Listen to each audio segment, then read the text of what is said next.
Well, One Piece chapter 1179 is here. I was not actually planning on sitting down to record this. I was in my bed about to read my book. I had already posted 1178 earlier today, and then recorded a totally different Jujutsu Kaisen video. So I thought I was done for today with YouTube. But then I decided to just check to see if the new chapter had been posted yet, and I saw that it was, and that wasn't that big of a deal. I was like, oh, cool, it's posted. That means I can record the video tomorrow. But then I happened to notice the title of the chapter. And, well, here I am just minutes later from reading the title of the chapter, because I simply cannot wait.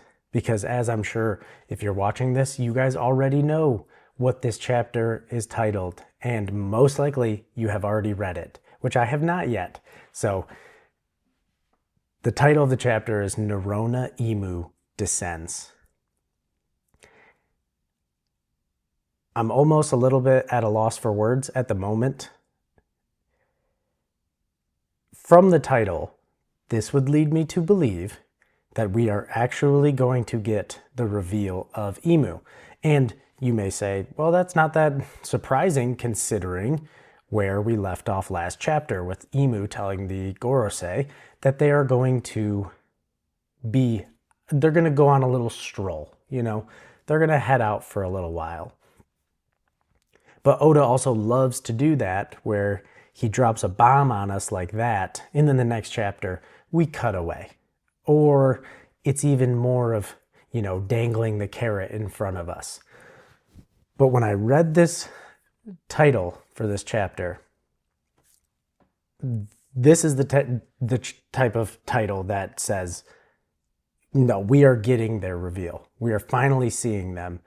The orchestrator of all of the One Piece world since the Void Century, everything that has been established with the world government and the Tenryubito, this is the person. This is the person at the top that for the majority of the story, we didn't even know they existed. And then once we did, fully silhouetted, didn't get to really see anything of them. And then even in flashbacks where they played a role, they were still silhouette, shadowy, goopy thing. Then even in Elbaf, in our current timeline, they're either in somebody else's body, Gunko's controlling it, or coming out of it again as like the shadowy figure. But we might actually... I'm gonna just place a bet right now before I get into this that we are going to see Imu finally revealed. And I'm not gonna go and try to guess, what they look like. My assumption is, like most characters in One Piece that are silhouetted, they're not gonna look like their silhouette, which I'm totally fine with. Imu's silhouette was supposed to be ambiguous, unknown, mysterious. My only thing is I hope they have a good character design and not goofy. Just please, Oda, please. For Imu, don't go goofy. I just want them to have just a good design. It doesn't even have to be like this super crazy anything. Just a good design. But that's the most, I'm going to stop yapping. I'm just excited and nervous right now, and don't know what to expect. But if you are here, I greatly appreciate it. I've been reading One Piece for about 20 years now, and this will be my first time kind of being a part of the online community during something of this magnitude, if Imu truly descends upon us this chapter. And I just feel very privileged and excited. And again, thank you all, because I'm about to explore chapter 1179. And I'll just touch quickly on the cover page. We've got Yamato, Otama, and Ace all taking care of, taking little boar piglets on a field trip to the wetlands. If I'm being honest, like, this is cool, it's cute, but it's time to get into the meat and potatoes because I can't take it anymore. So here we go. We've got Emu back still in Pangea Castle.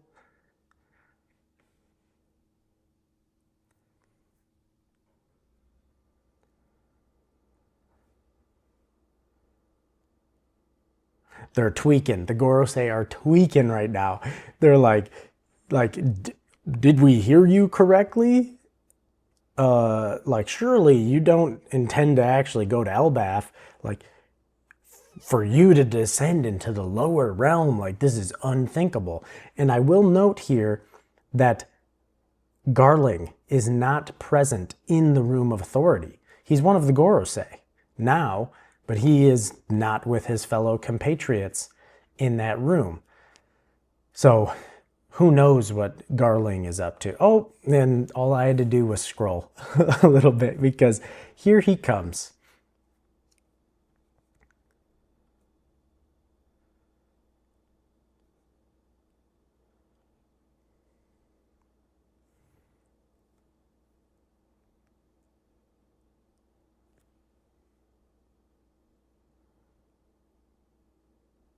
Okay, so Garling's coming in with some like real kind of straight up facts here, like, it's not time for us to just sit on our hands and be idle.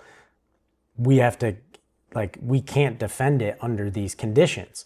And apparently he's saying that his return seems to have helped, like, kind of quell the issue at hand, but they were arrogant in thinking that they could easily stop the lower realm people from using the starvation tactics, which we know they were. They were cutting off all the supply lines to the Holy Land to basically starve them.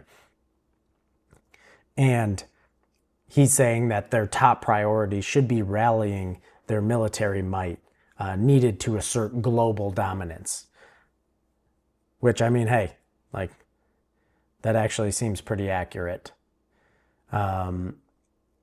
Okay, we've got a separate call coming in on the Denden Mushi here.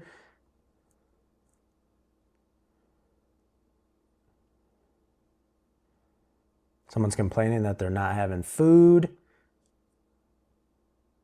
Oh, okay. So it's York. So obviously with her deal to become a celestial dragon by giving them the Mother Flame and then selling out the rest of the Vegapunks, they have moved the labo phase of the power plant to Marijua. She's complaining, of course.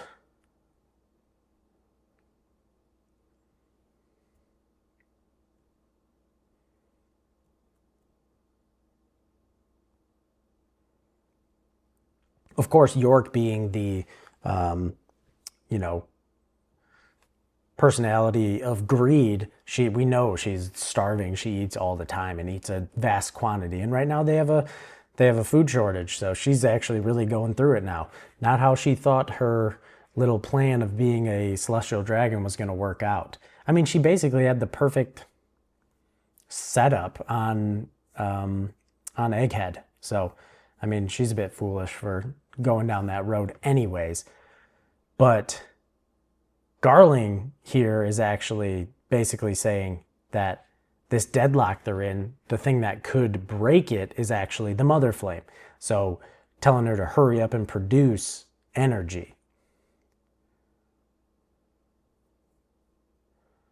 And just hangs up on her, basically telling her that, like, even though this wasn't part of the deal, now he's using this situation of the Holy Land, he's basically holding that over her head as a ransom to force her to do what he wants. Because she's like, this wasn't part of the deal.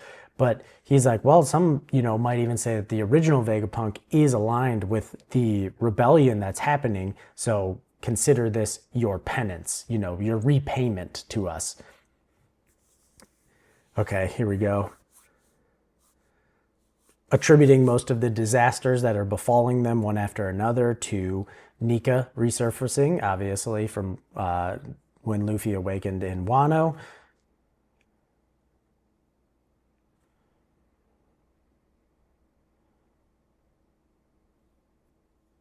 They're literally begging Imu not to leave. They're like, we'll dispatch the admirals to Elbaf instead.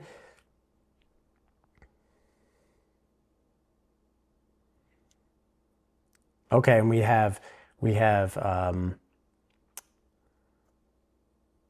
well, that Jupiter said basically, hey, we'll send the admirals. But now we actually have Venus Juro, that says, like, that won't do, considering all the other events that have arisen. Our hands are tied.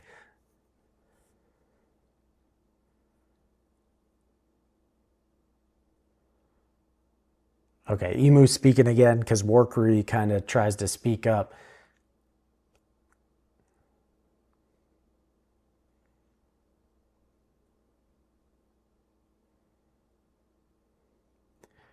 He says, Imu is saying that the arrogance, the idleness, the negligence, the pride, we have to cast aside all these follies at once because all of this was inevitable.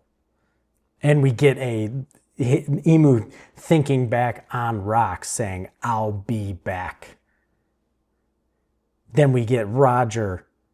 Oh, this is sick. Roger saying, seek it out. Seek out the One Piece. Neptune had a daughter, Shirahoshi. Poseidon. The devil fruit was stolen. Shanks stealing the mythical Zoan, the Gomu Gomu no Mi, from that government transport from Who's Who. And then is something unforeseen lurking on Elbaf, the Nidhogg. So thinking back on Harold, that the fact that Harold was able to be destroyed. Okay, we're going. We're still getting more. We're getting like some of the most epic moments in One Piece that all revolve around some of the most important characters of the series. We see Loki in the next one.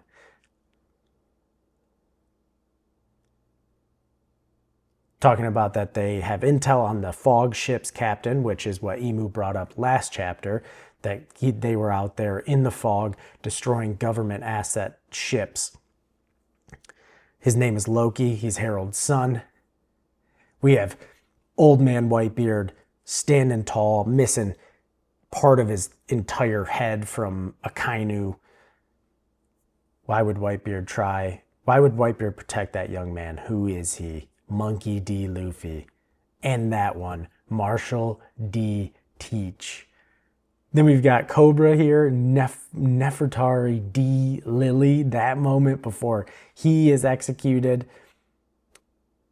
Joy Boy, Davy Jones. I'm showing both Luffy's wanted poster and then Blackbeard's wanted poster, obviously from because Blackbeard descends from the Davy clan, so did Rox. Will thou keep making Mu suffer? Retrieve Vivi. Why is Vivi so also important? Obviously the connection with Lily as well, or Lily, what I'm not sure exactly how to pronounce it. Okay, we have them walking. Oh no. I don't know if I'm hot right now. I'm hot. Imu is walking into the abyss pentagram, saying, it was all set into motion long, long ago. We see kind of like the flames circling. They're like, great Imu. The Holy Land shall be left in all thine hands. They're leaving it. The Imu's leaving it to the Gorosei. Great Imu, if you go to the surface realm. Oh, they're tweaking. They're tweaking. If he goes to, okay, is there actually just like pause for just a second? I know I could keep reading. I'm sorry, but this is just with these explorations. I'm not trying to just fly through the chapter. I want to actually sit with some things. And if my mind has like a thread or a thought, I want to follow it. So they say, Great Emu, if you go to the surface realm, the way they're speaking about it almost seems like the act of Emu actually leaving the Holy Land and going to the surface realm will have some sort of ramification. I don't know what that means, and it may not be. They may just be like, because Emu is of such high esteem that they should never basically touch the surface realm because that's just how almighty they are. But I'm also wondering if it has something to do with their powers and if there's actual just ramifications of them descending onto the surface realm. Garling is like, yeah, we have no authority to forbid this. Like it's this the supreme one. It's the almighty. It's Great Emu. Like, and Mars here is like, but Warcry, Great Emu, if you see, okay, this is what I get it, guys. I get it. I could have just scrolled, but Warcry's like, if you leave this castle, ...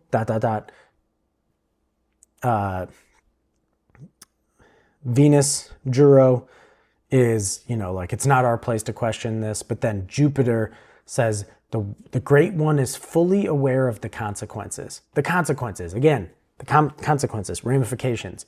Like, them leaving this is, whew, this is insane, guys. This is insane.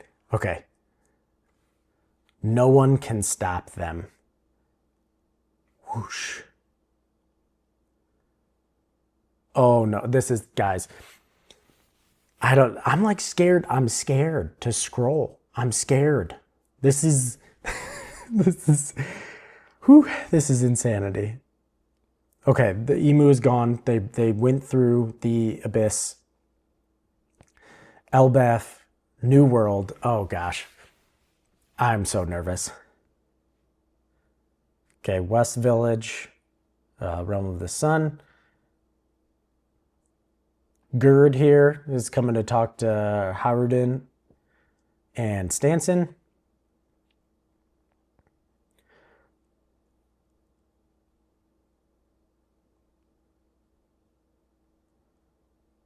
Okay, she's actually holding Summers here and is like, check it out. One of the demons was trying to put himself back together again. And she's like, look, it's like a magnet, freaky. And literally it is like, it's like pulling pieces together. And that's why I was curious last chapter when we saw Summer's head, we also saw his heart. And the heart almost looked metallic, like a metal. So this magnetism thing is quite interesting. Okay, Summers is still trying to talk crap here, like to Gerd, saying that he's gonna remember her and like give her a gruesome death, but like, dude, shut up.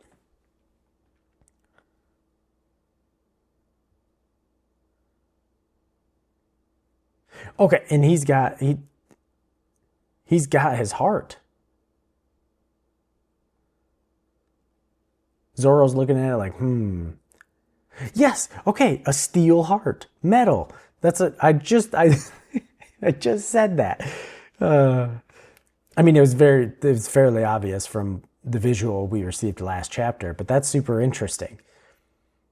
Zoro's thinking.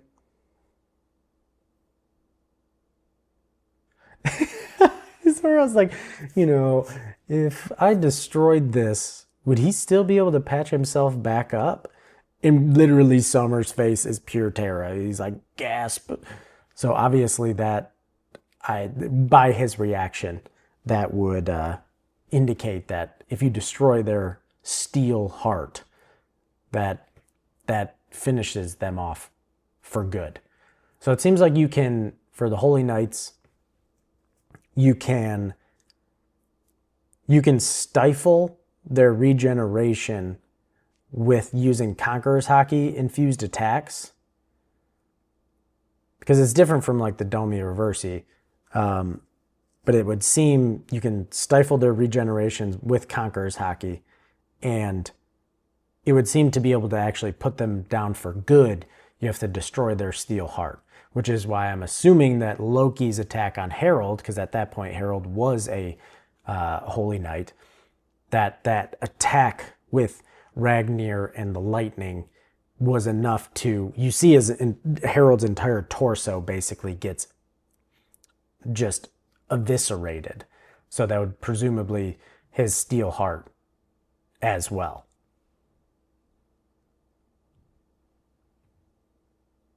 Okay, now we're going back to the Walrus School here.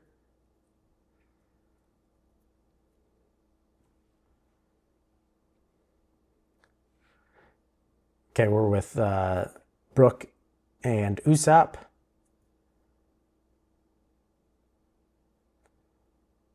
Frankie, he's like, all your guys' bones are busted. You know, want me to turn you guys into cyborgs? Which is hilarious. And Jinbei's like, well, where's Chopper?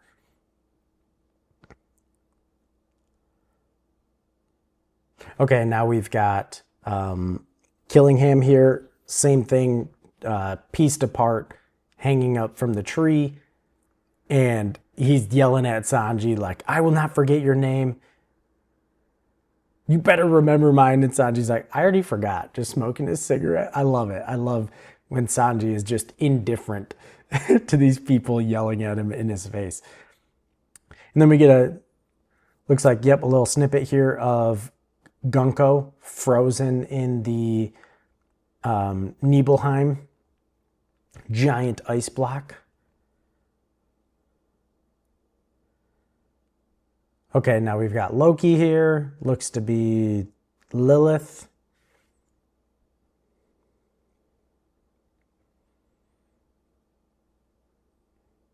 He's pointing out how the school looks like it was froze, but, you know, Lilith, being a Vegapunk, has to obviously correct him and is like, well, not quite. The thermal energy was absorbed.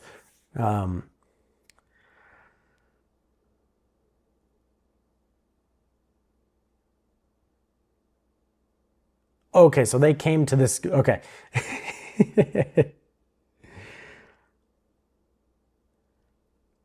He's like, well, this was a bust. All the school's lunch supplies are rock solid and tasteless now. Chewing on like a frozen loaf of bread. And Luffy seems to be on top of another piece of frozen food.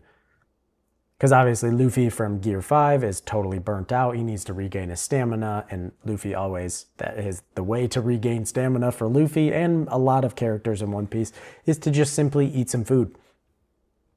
And even Loki's like, dude, just focus on getting yourself back to normal first. Because Luffy is thinking of Usopp and the others to give them food. Which, you know, good on Luffy for actually thinking of others as well.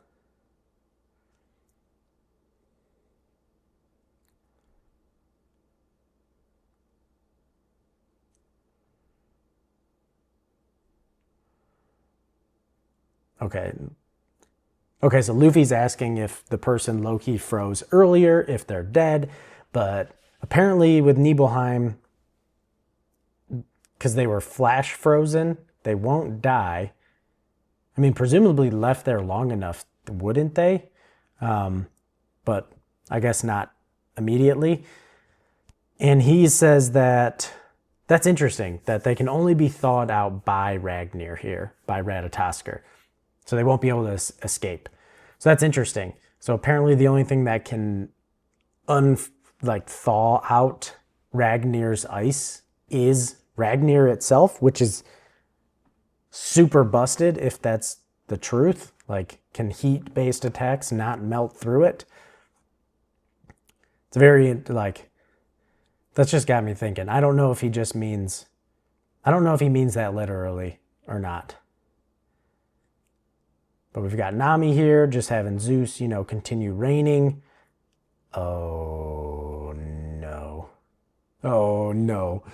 Oh, no. Okay, Nami's overlooking the forest and over near Quest Castle, Orist Castle, in the village, there is a astronomically large, giant explosion plume of darkness and energy.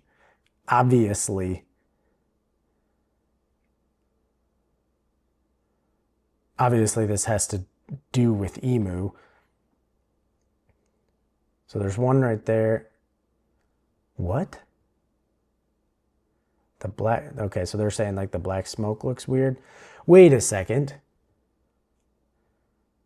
There's now multiple pillars, but only Emu is coming. It's not like it, the Gorosei. In the Gorosei, they came out of that one pentagram. Okay. What is that? What is that panel, dude? So 5 pillars of that black smoke is ascending into the sky, literally in the clouds is that massive pentagram, the star. Is that a magic circle? This is a crazy panel. The art looks phenomenal in this panel. I'm just like completely sucked in by it. And think about this. This is on Elbaf, which means the scale of this magic circle in the sky is gargantuan. Like doesn't even really encompass it. But okay, oh my gosh, I don't know if I'm ready for this. I really don't.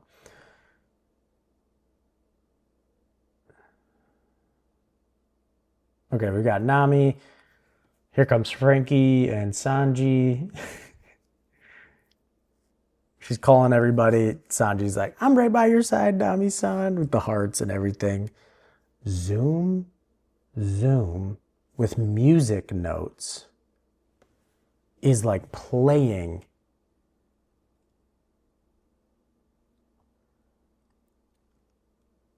Dororan.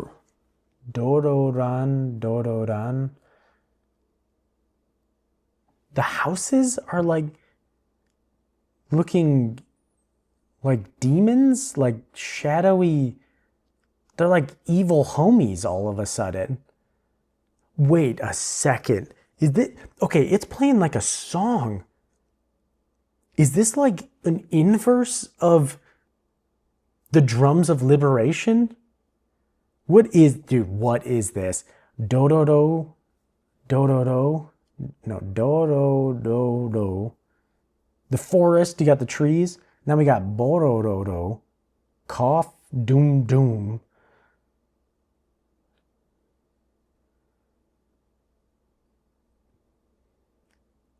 Dun, da, dun, da, dun. Do.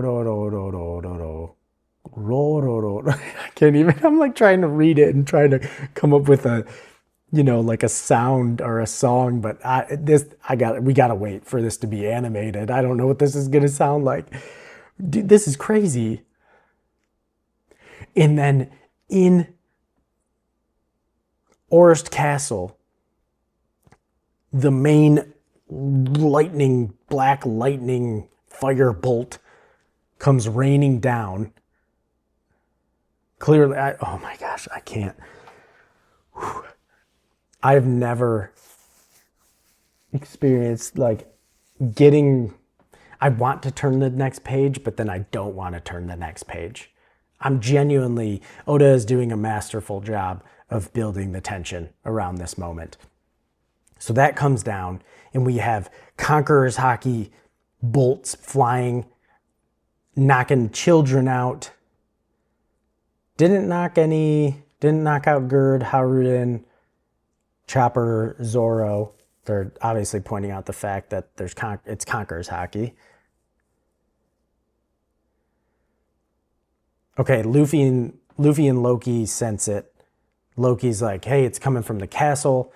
isn't it the same hockey from before? Because when they felt the hockey from when Emu was within Gunko. Quest Castle interior, throne room. Cough, huff, cough. I can't. They're still, okay, they're still silhouetted. Okay, so they're coughing. Clearly coming here. Okay, so when the Goro say we're talking about consequences,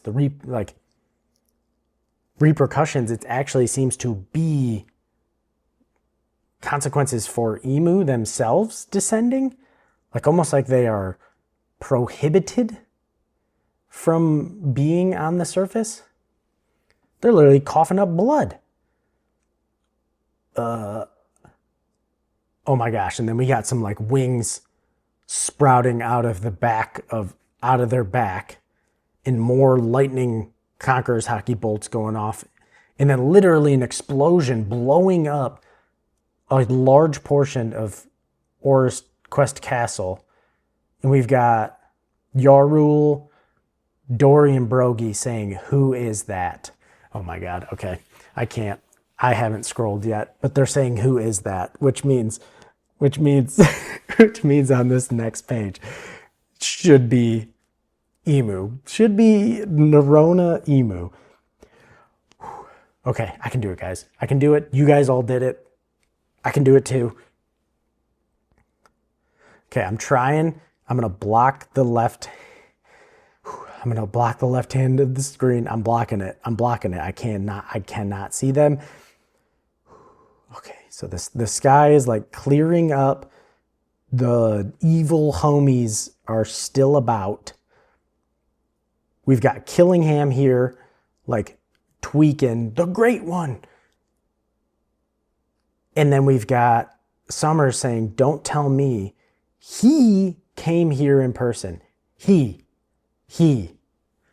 So is that a confirmation of their gender? I mean, it doesn't really matter, but look, there's someone on the castle's spire.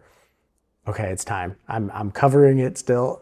I can see a silhouette. I see what looks to be a sash, like the awaken type of sash around them. And then something behind them that looks almost like a staff or something. Okay, I'm gonna do it. I'm gonna do it, guys. I'm gonna do it. Okay, I can do it. All right, let's do it.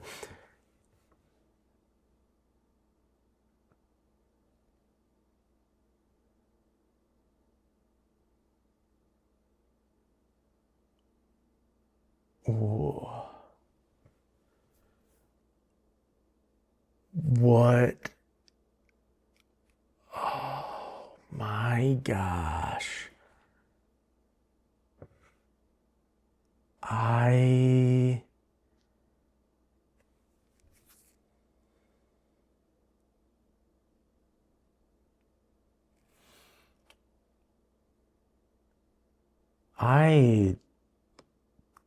like can't. I'm flabbergasted. Yeah, you heard me. I used the word flabbergasted. There's a lot to take in here. Okay, I'm gonna cover the. Wow, I'm tweaking out right now. Get it together, dude. Get it together. I'm gonna start with the title, or like their naming cards, whatever we want to call these. World Government Creator. One of the first 20. Ability. Devil's Fruit.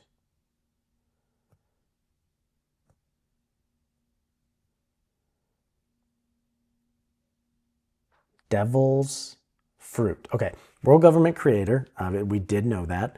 One of the first 20. We also knew that. One of the first 20 that established the world government. Ability Devil's Fruit. And it says, translator's note, Akuma, or devil, is written here entirely in katakana, whereas it's typically written with kanji for normal devil fruits. So this is the literal devil's fruit. King of the world, Saint Nerona Emu. He descends. Of course it's on frickin' break next week. Of course it is. Wow. This design is immaculate. It's perfect. Like, I didn't know what I was expecting, but it's perfect. What? This is a historic moment for One Piece, guys. Absolutely historic. And honestly, I could not be any happier with the design. It's perfect. Got a little bit of blood coming out their mouth, obviously, from what just happened. But they got the horns. They literally look like the devil. The devil. Got like a staff. I'm just... wow. Okay, now let's kind of jump into their design just from the observations here. So this is very interesting because this is clearly, or at least seems to be, the transformed state. So the like Zoan form of the devil, like the devil's fruit. Because when they show up, they're still that normal silhouetted shape, but then we see like the wings or the black goo kind of start to like transform and then come out of their transformation looking like this, which they have, you know, the flowing white hair, the curved kind of like devil's horn. Their sash has all of the eyeballs, like the Rinnegan style eye, like with the multiple rings. Then they have this, we see the devil tail coming off of them, which we obviously saw during the Reverie. Like that's what slithered around and attacked Cobra and Sabo. Then there's like this slithery black energy smoke, or maybe part of their tail, like maybe that's the whole tail. It's got like little skulls on it. They seem to have like all these tattoos. Tattoos are glyphs almost, is what they look like, all over their body. Hand, chest, arm, even up onto their face. And then their weapon. What is this weapon? The weapon itself spawned with the transformation, and it has like the same black clouds on the end of it, out the base of it, which is actually above his head. And then the blade is like a zigzag with the crescent. This is, honestly, this is more than I could have ever hoped for. But like I said, this seemingly is not what they look like normally. So I'm curious to see what they look like not transformed, if that is the case. Maybe it's not, but that it seems to me that they did transform, because they, at least their black silhouette. Oda still, for some reason, is not showing us what they look like before transforming. So maybe that still has some importance somehow. Honestly, this is better than I could have hoped for. I want to give Oda just like a round of applause for this character design. I absolutely love it. Absolutely love it. I am beyond happy with it. I'd love to know what you guys think about it. But this is not good. This is not, I don't mean the design. I don't mean Emu himself, because we know now it's not good, because he is going to be a problem. He's going to be a problem. His hockey, the abilities, in such a limited capacity, he was such a threat, even though he was acting through other people. And now he has descended in his seemingly his Zoan form, his devil form. And he is going to absolutely wreak havoc. Because he basically saw Nika, Joy Boy, like Nika and the Nidhogg together. And he was like, yeah, I gotta go. I gotta go there. Seemingly to, I would assume he's here and suffering these repercussions of actually coming to the surface realm because he wants to snuff them out. He wants to kill them. It would be my thought. Honestly, this was so worth the payoff. It was so worth the long wait and the long tease from Oda, you know, because sometimes Oda is a game of, he plays the long game, the long game. Sometimes, I love One Piece, sometimes the payoff, you know, sometimes not as great. And a lot of times that does come around fights. You know, that's not usually Oda's strongest suit when it comes to his writing. It's stuff like this. Stuff like this moment right here. This is where it just punches you in the gut and it makes you so happy to be a One Piece fan. So I gotta give Oda, like, give him his flowers. I could just ramble on about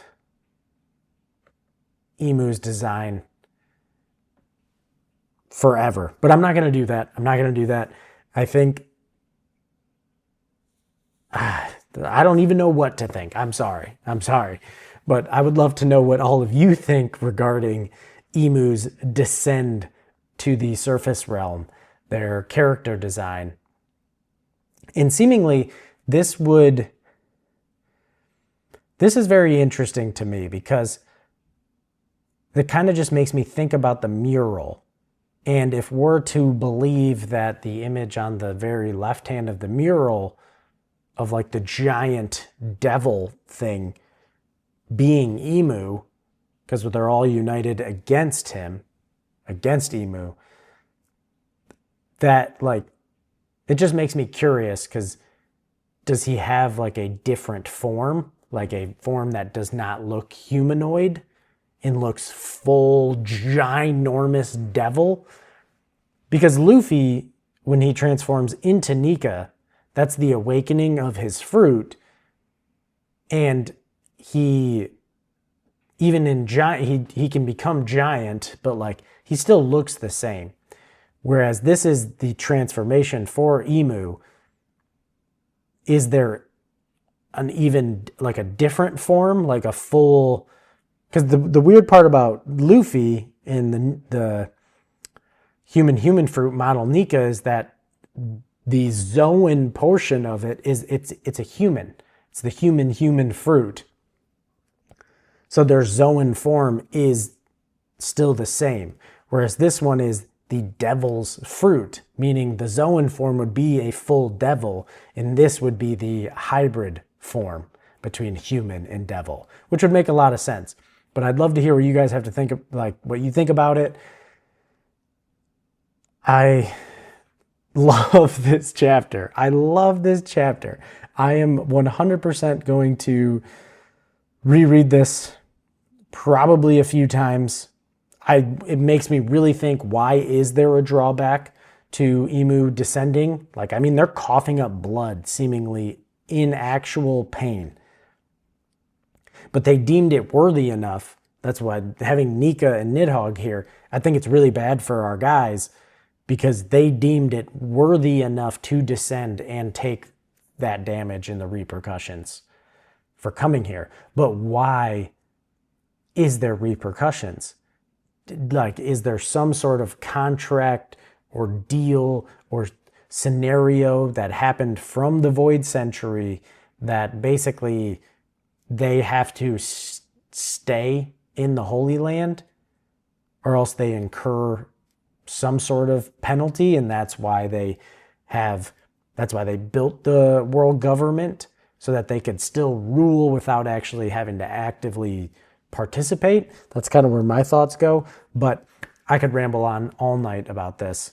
But I thank you for being here with me during this monumental time for One Piece as a story, for my experience as a fan, and for all of us in the community. So I hope you guys have a great day or night wherever you're at, and I will catch you guys in the next one. Peace.